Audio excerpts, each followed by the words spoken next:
ओम नमः शिवाय, जय महाकाल। दोस्तों, आ गया है बहुत ही सुंदर पर्व हरतालिका तीज का पर्व, जो कि पूज्य गुरुदेव ने इस पर्व के दिन एक सुंदर सा उपाय बताया है, जो कि बहुत ही महत्व रखता है। और इस उपाय को करने से आपकी मनोकामना शीघ्र से शीघ्र, जल्द से जल्द पूरी होगी। हरतालिका तीज का बहुत ही सुंदर दिन है, बहुत ही पावन और पवित्र दिन माना गया है, बहुत ही सुंदर व्रत माना गया है। पूज्य गुरुदेव ने बताया है कि हरतालिका तीज के दिन अगर आप ये कार्य करते हैं और ये उपाय करते हैं और फुलेरा का दर्शन मात्र कर लेते हैं तो आपके जीवन के सारे दुख कष्ट दूर हो जाते हैं। दोस्तों, हरतालिका तीज के दिन हमें क्या उपाय करने चाहिए और हमें किन नियमों का पालन करना चाहिए।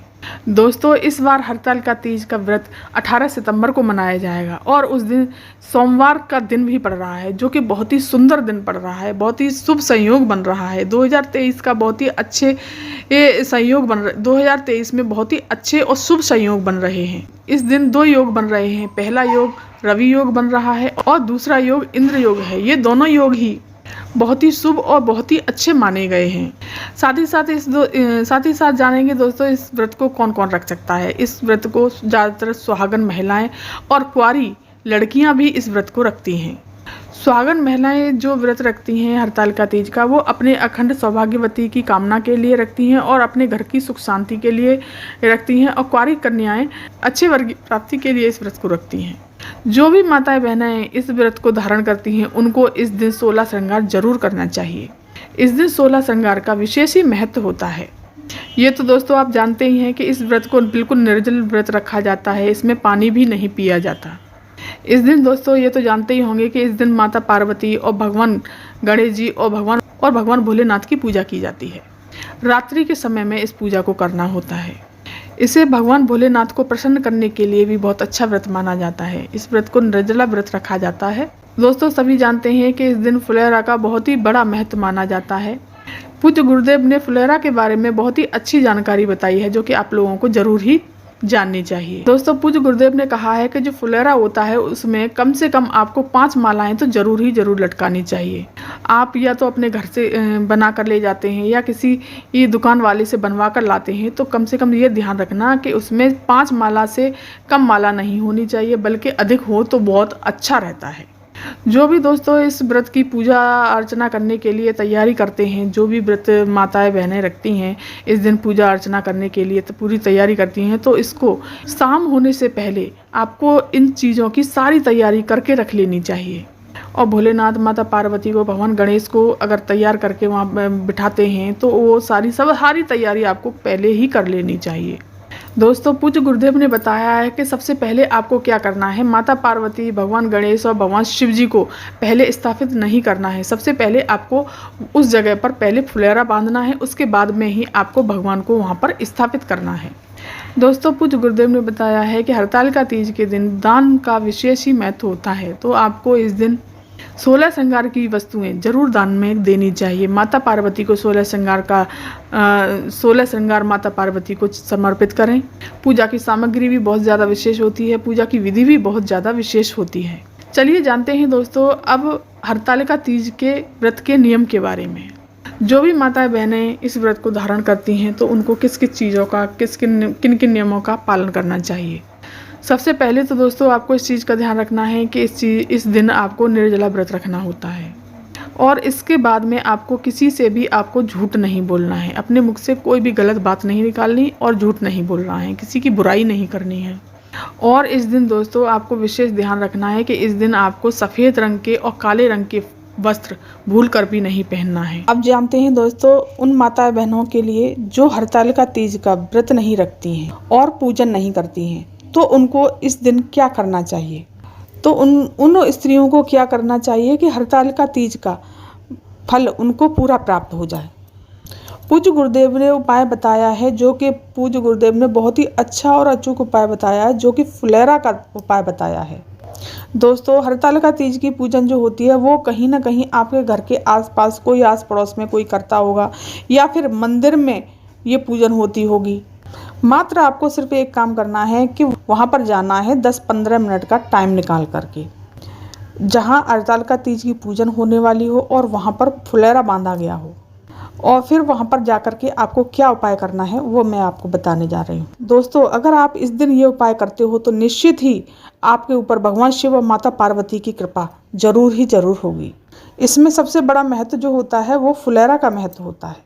तो आपको करना क्या है, 5 तरह के फूल ले लेने हैं आपको।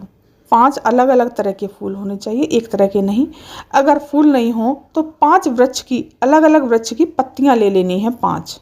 अगर पत्तियां भी नहीं ले सकते तो 5 तरह के अलग अलग तरह के, तो 5 तरह के फल ले लेना है आपको। तो आपको पहुंच जाना है जहां हरतालिका तीज का पूजन हो रहा हो और वहां पर फुलेरा बांधा गया हो, और वहां पर जाकर के आपको 5 तरह की पत्तियां भगवान शिव को समर्पित कर देनी है।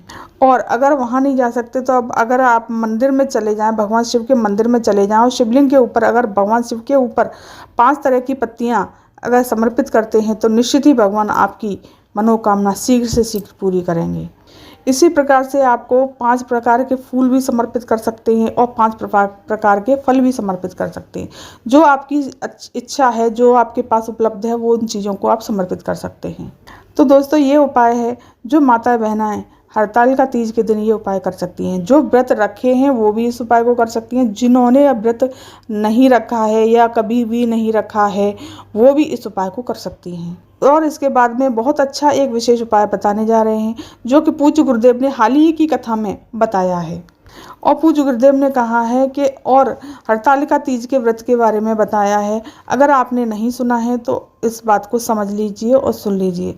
पूज्य गुरुदेव ने कहा है कि जब आप हरतालिका तीज का व्रत करने के लिए, पूजन करने के लिए जाते हैं तो वहाँ पर माता बहनें बहुत बड़ी गलती करती हैं, जिस गलती को करने से उनको व्रत का पूर्ण फल प्राप्त नहीं हो पाता।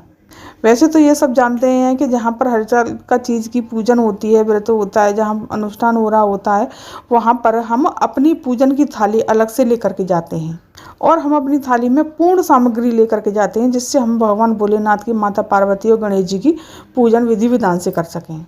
ये बात आप सभी लोग जानते हैं और शायद सभी माता बहनाएं ऐसा ही करती हैं। और जो सामग्री अपनी थाली में होती है उन सामग्रियों को ही वो माता बहनें भगवान शिव पर समर्पित करती हैं, किसी से भी वो कोई भी सामग्री नहीं लेती हैं।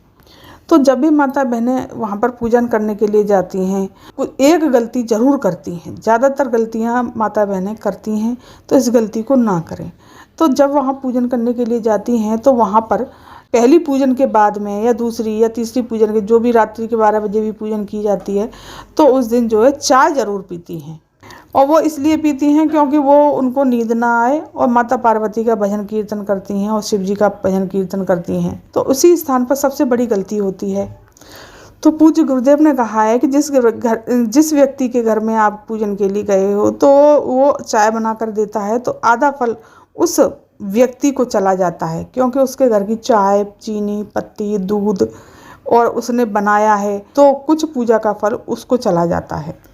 तो पूजन की थाली तो आप अपने घर से लेके गए हो, लेकिन जिस व्यक्ति के घर की आपने चाय पी है तो उसमें आपका कोई योगदान नहीं था। तो आपको इससे बचने के लिए आपको क्या करना है, चाय तो पीजिए, आप चाय वहाँ पी सकते हैं, लेकिन इससे बचने के लिए आपको 1 रुपये, 2 रुपये, 5 रुपये, 10 रुपये जो भी है आप उस व्यक्ति को दे दीजिए।